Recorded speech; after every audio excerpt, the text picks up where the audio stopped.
मंत्र फिर भी ठीक है, मंत्र तो भगवान की भी प्राप्ति करा देता है, लेकिन तंत्र और यंत्र ये कहीं ना कहीं थोड़ा मुश्किल में डाल देते हैं। और तंत्र तो सबसे ही खतरनाक।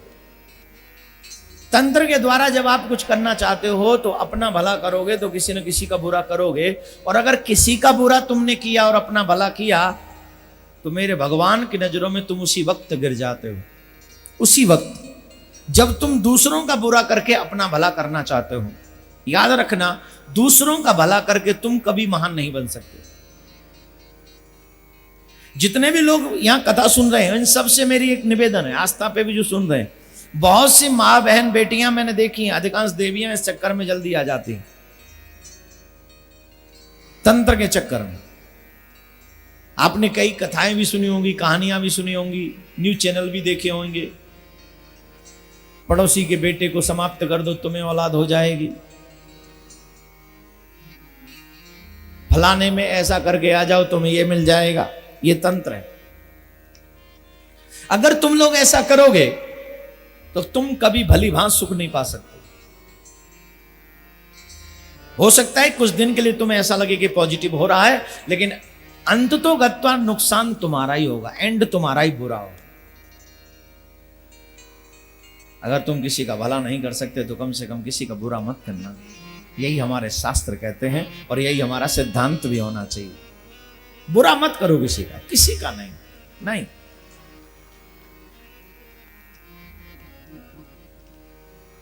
लेकिन कई लोग नहीं मानते, त्रिशंकु टाइप होते हैं कई लोग। अब उन्होंने कहा कि गुरुजी तो मान नहीं रहे, झट बोले। हमारे गुरुजी के अपोजिट रहते विश्वामित्र जी, झट पहुंच गए विश्वामित्र जी के पास।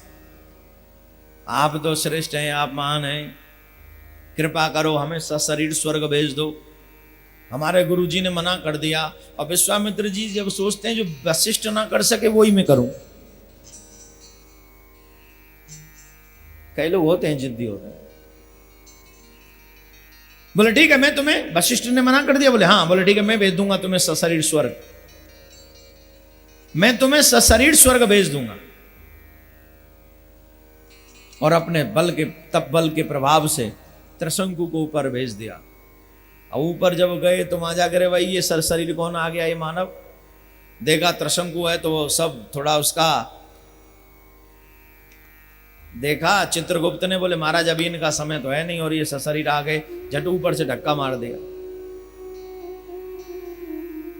ऊपर से धक्का मार दिया तो वो नीचे गिरने लगे। और जब नीचे गिरने लगे तो आवाज लगाई, गुरुजी बचाओ, ए गुरुजी कहां मरवा दिया, ए नीचे से नहीं भेजते, कम से कम ऊपर से तो नहीं गिरते, अब नहीं बचेगा, गुरुजी बचाओ। विश्वामित्र जी ने देखा, अरे मेरा चेला ऊपर से, अरे रुक जा, वहीं बीच में रोक दिया, वहीं रहे, मैं देखता हूं। अब देवता लोग कहे महाराज कमाल कर दिया, आप तो महान हो, बीच में रोक दिया। कुछ लोग प्रशंसा के लालच में आ जाते हैं। बस विश्वामित्र जी बोले महाराज देखो ये विधान खराब हो जाएगा, कृपा करो इनको सशरीर मत भेजो, आप तो पूजनीय है ही है, आप महान है। जब देवताओं ने पूजनीय कह दिया तो त्रिशंकु को लटका दिया ऊपर, बोल बीच में लटका रहा है, आज भी लटक रहा है वहीं, आज भी लटक रहा है। जो विधानों को तोड़कर तंत्र के माध्यम से कुछ पाना चाहते हैं वो बीच में लटक जाते हैं। जो अपनी गुरु की वाणी पर यकीन न करे वो बीच में लटक जाते हैं।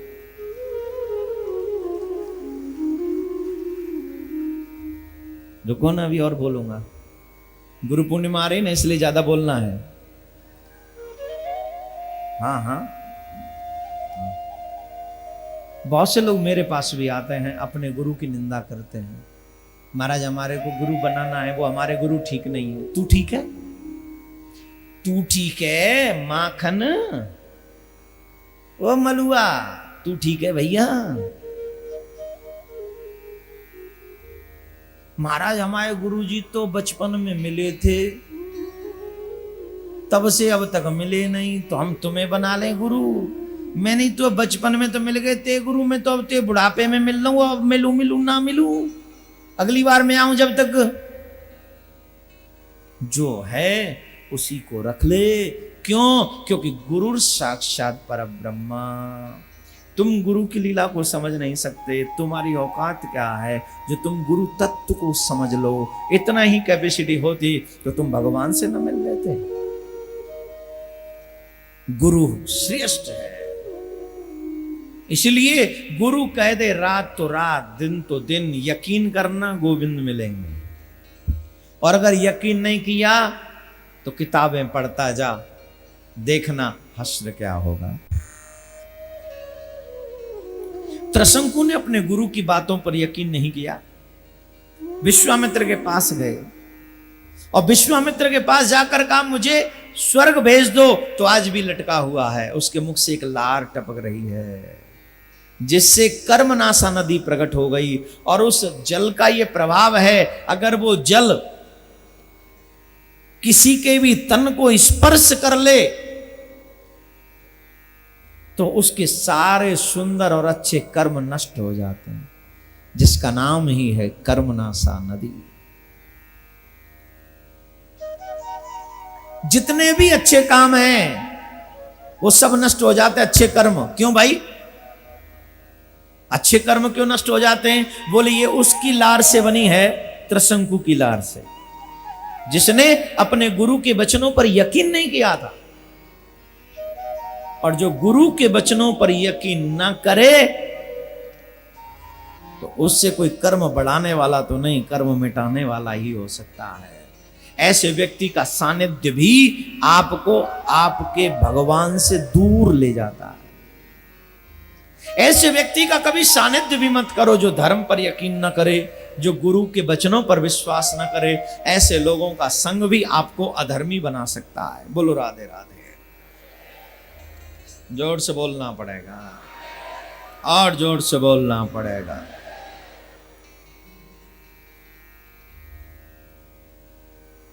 एक बहुत सुंदर कथा इन्हीं क्रमों में आती है। जमदग्नि परशुराम जी के पिताजी। परशुराम जी महान पितृभक्त हैं, अपने पिताजी की आज्ञा का पालन करने वाले हैं। एक बार की बात है, परशुराम जी कहीं गए हुए थे। उसी समय सहस्त्रबाहु अर्जुन जमदग्नि के आश्रम पर पहुंचे। राजा के साथ में बहुत सेना थी, बहुत लोग थे। तो ऋषि ने कहा सबसे विराज जाओ। सब विराज गए, सबके लिए भोजन की व्यवस्था की। साधु ने राजा की सेना के लिए भोजन की व्यवस्था की और बहुत सुंदर व्यवस्था की, जो राजमहलों में भी नहीं हो सकती ऐसी व्यवस्था की। अब राजा को बड़ा विचित्र लगा, बोले महाराज ऐसा कौन है, क्या है, ऐसे कैसे हो गया? तो ऋषि ने कहा कि हमारे यहां जो है वो गौ माता है, वो गौ माता बड़ी करुणामयी है, उससे हम जो भी मांगते हैं वो हमें मिल जाता है। तो राजा बोले ये गौ हमें दे दो। बोले नहीं भैया, ये तो सब ऋषियों के लिए है, ये हम लोग जंगल में रहते हैं, तमाम लोग आते रहते हैं, तो हम जो है उनकी सेवा इसी गौ माता से करते हैं। अब कई लोग जो राजा लोग होते हैं ना, बड़े निकृष्ट होते हैं। वो पद के अभिमान में इतने चूर हो जाते हैं कि वो ये भूल जाते हैं कि मेरी जो क्रिया है, मेरा जो कर्म है, मेरा जो वचन है, वो क्या असर करेगा। और वो ये गलत फहमी में रहते हैं कि शायद अब मैं ही किंग हो रहूंगा हमेशा दुनिया में। ऐसा नहीं होता भाई। सूर्य को देखो, एक सूर्य के दिन में, एक दिन में 3 दशा होती हैं, जन्म, पूर्ण और अंत। सूरज की 3 दशा होत एक दिन में। सूर्य प्रकट होता है, सूर्य पूर्ण प्रकाश पे होता है, और अभी आके देखो जाके शाम को सूर्यास्त होता है। जो दिन को निकला सूर्य है वो अस्त होगा, लेकिन कुछ घमंडी राजा इस बात को भूल जाते हैं कि मेरा भी अस्त होगा। और जब वो अस्त होते हैं तो 2 पैसे के भी पूछे नहीं जाते हैं। मैं तो आजकल देख रहा हूं, आजकल भारत की राजनीति बड़ी विचित्र हो गई है। अब कोई मुद्दों को नहीं उठाता है, अब तो सिर्फ एक दूसरे पर आक्रमण करते हैं। उसको नीचा कैसे दिखाया जाए? अरे भारत की समस्या है, अब इतनी बाढ़ आ रही है, इसके बारे में सोचो। भारत की समस्या है अभी गंदा फूड खाने से हमारे 20-25 बच्चे, ये समस्या है, इसके बारे में सोचो। कई प्रदेशों में लाइट नहीं है बराबर, इसके बारे में सोचो। कई नौजवानों को जॉब नहीं मिली आज तक, इसके बारे में सोचो। कई मां बापों को घर से बेदखल कर दिया जाता है, इसके बारे में सोचो। इस देश में जो भारत की मां है, गौ माता, वो सुरक्षित नहीं है, इसके बारे में सोचो। गंगा अपना अस्तित्व खोती जा रही है, इसके बारे में सोचो। जमुना तो ऑलमोस्ट अपना अस्तित्व खो चुकी है, इसके बारे में सोचो। भारत का नौजवान चरित्रहीन हो रहा है, इसके बारे में सोचो। भारत से गरीबी कैसे बाहर की जाए, इसके बारे में सोचो। डॉलर के बनस्पति हमारा रुपया दिन पे दिन गिर रहा है, इसके बारे में सोचो ना। हम सोचेंगे उसकी 2 गर्लफ्रेंड हैं, हम सोचेंगे उसने ऐसा करवा दिया था, हम सोचेंगे वो उस जगह पर लेट पहुंचे, नीचा दिखाने। ये राजनीति नहीं है, ये चरित्रहीन नीति है। और इससे देश का विकास नहीं, विनाश होगा। इससे सामुदायिकवाद फैलेगा, इससे जातिवाद फैलेगा, और इससे एक दूसरे के मन में कटुता जागृत होगी। अखंड भारत के खंड खंड हो सकते हैं। एक कौन बोले उनके आगे? जो बोलेगा उसी को बंद कर देंगे, क्योंकि गद्दी पे तो हम ही हैं। याद रख, कितनों को गद्दी पे बैठ के तुम जेल में डालोगे, कितनों को मारोगे, एक दिन वो आएगा कि मेरे यमराज का, मेरे गोविंद का तेरे ऊपर ऐसा डंडा पड़ेगा कि तेरे घर में तुझे कोई पानी देने वाला मौजूद नहीं होगा, कि मेरे भारत को तोड़ने वालों की ये दशा होगी।